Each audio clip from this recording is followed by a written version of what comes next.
Hey, we should be live. This is going to be a real quick one.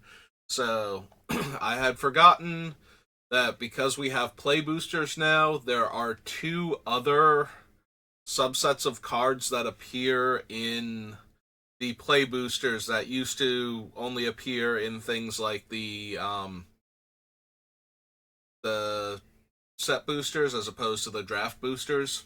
So, real quick, we're going to go over the handful of instance. So on Arena, there are a couple cards that don't make it um, into the play from the play boosters. So in tabletop, you get Baleful Mastery, Cavalier of Thorns, and Death Cloud, but on Arena, you get Smuggler's Copter, Evolutionary Leap, and Possibility Storm instead. So that's kind of weird. So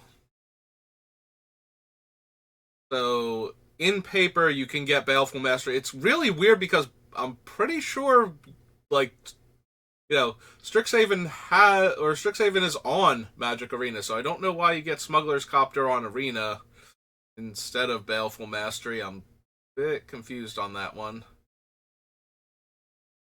But yeah, so in paper you can run into Baleful Mastery.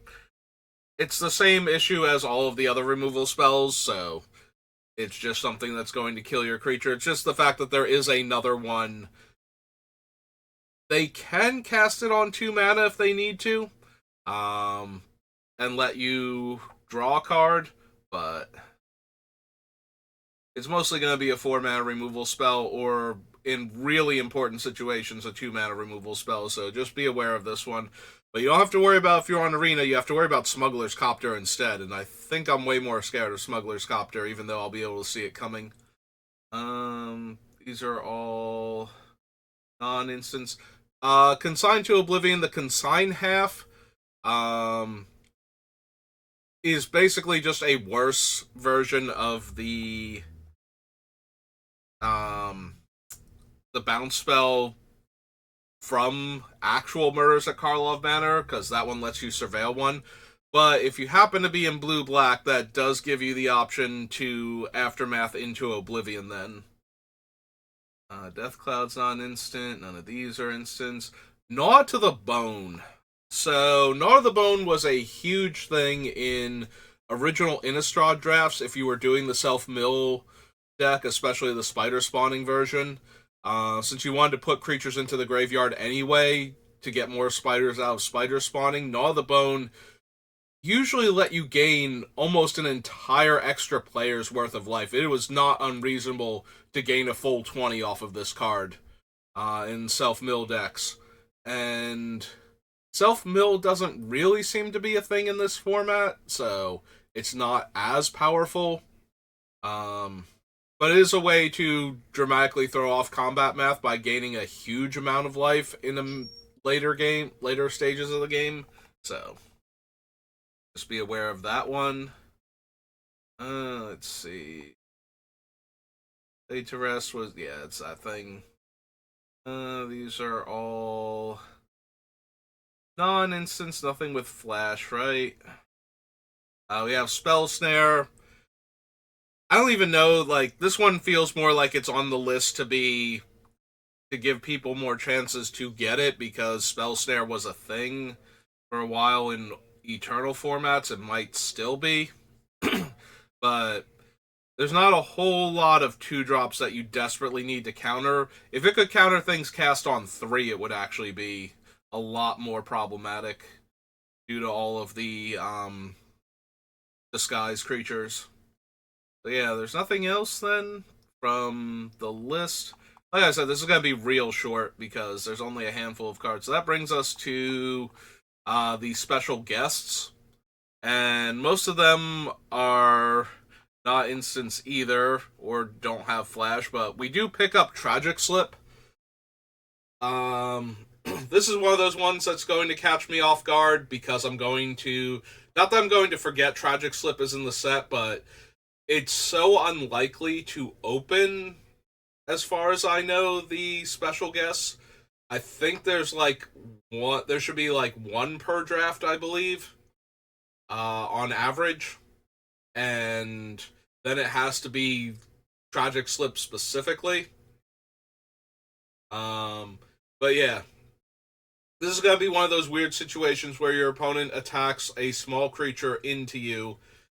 If they're in white black, I'm actually going to assume it's the draw 3 cards and drain 3 life before I assume it's Tragic Slip, because that's way more likely to be what it is.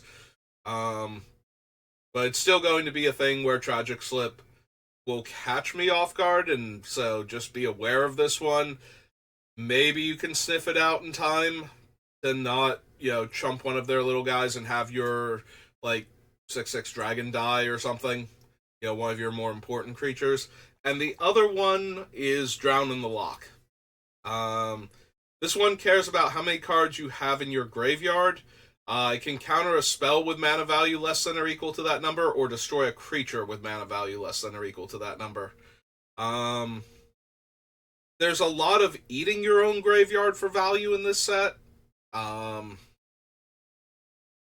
So I don't know how strong Drown in the Loch is actually going to be, because there's not a ton of self-mill, like I said for the other thing.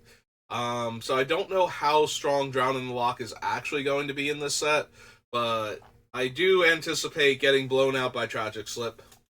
So yeah, those are the special guests and the list cards that fall into the instance flash spells. Technically we do pick up a Wrath in Death Cloud, but if regular Wraths are nearly impossible to play around, or, like, in some cases, Death Cloud is actually impossible to play around. Like, you can play around a Wrath by not deploying your creatures. That does not work with Death Cloud. Death Cloud will kill all of your creatures and make you discard your hand if it's going. So it's almost impossible to play around Death Cloud. Death Cloud is actually going to kill everything. It's a very, very accurately named spell. I don't think any of the other things constitute Wraths, though. That's just Inspector Krabbin. Like, there are a lot of cards that I'm not going to be prepared for because they're on this list, and so I'm not going to be playing around. Well, there we go. There's Millstone. Now we can mill ourselves. Like, most of these are not things that I would be able to prepare for, really. They're just going to show up and ruin my day if they get cast, but yeah, so no other rest. Honestly, I am not thrilled with, like, out of everything about shifting over to play boosters, the idea of cards like the list and the special guest being things that can show up actually makes me less thrilled about new sets than I otherwise would be, because I am not looking forward to dying to the person who goes turn 1 Crashing Footfalls. That it's going to happen. I don't want to be on the receiving end of that one. It's going to be a miserable time. 1 mana, and then in a few turns you get 2/4/4s with haste and trample. Oh no, wait. I'm sorry. They won't actually have haste because they're not creatures coming in off suspend. They are a spell resolving that makes creature tokens. I'm sorry. They're just a 1 mana pair of 4/4 tramplers that you don't get to have in play until 4 turns have passed. Then you get 2/4/4s. Yeah, it's just, there are going to be games where I have, like, a good hand and I'm going to keep it, and then my opponent's going to suspend this on turn 1, and then I'm going to go, and I will die to a pair of 4/4s plus the rest of their board state, and I'm not looking forward to those games. And Tireless Tracker, I'm also not thrilled about having to fight against.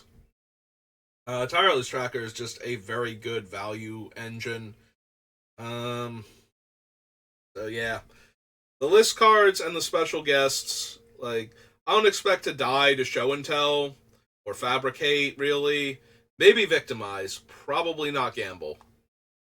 And probably not Field of the Dead, because there aren't enough non-basic lands in this set, common and uncommon, that we would need for Field of the Dead to be relevant. But yeah, I'm expecting to die to those. I'm expecting to die to Death Cloud at least once. Um, if it ever shows up. Ixidor is kind of scary in this format. 5 mana Lord for your face down cards, and 3 mana to turn any of them face up and bypass their uh, regular cost. Which also means if you have Ixidor, you can draft off color ones if you want to. They're going to be 3 mana 2/2s with Ward 2. And if you get Ixidor into play, you can turn them face up. And some of them have really, really potent effects, so. Honestly, I'm expecting to lose to Ixidor if he shows up. Sir Conrad was. I would pack one, pick one Sir Conrad in original Eldraine. Because he just does so much extra damage. It's just a good. Like, he has good reach as far as getting the opponent dead when they get low on life, so. But yeah.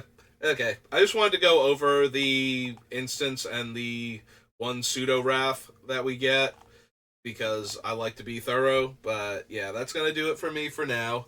I'll probably be back on tomorrow doing drafts of the Arena Cube. I was going to try to wait until the new set came out, but I'm all out of draft videos for the channel, so we'll just do a couple of Arena Cubes, and I should still have plenty of resources left for when the set drops. But yeah, that's going to do it for me for right now, so thank you for watching. Good luck at your pre-release, and I will see you next time. Have a good rest of your day.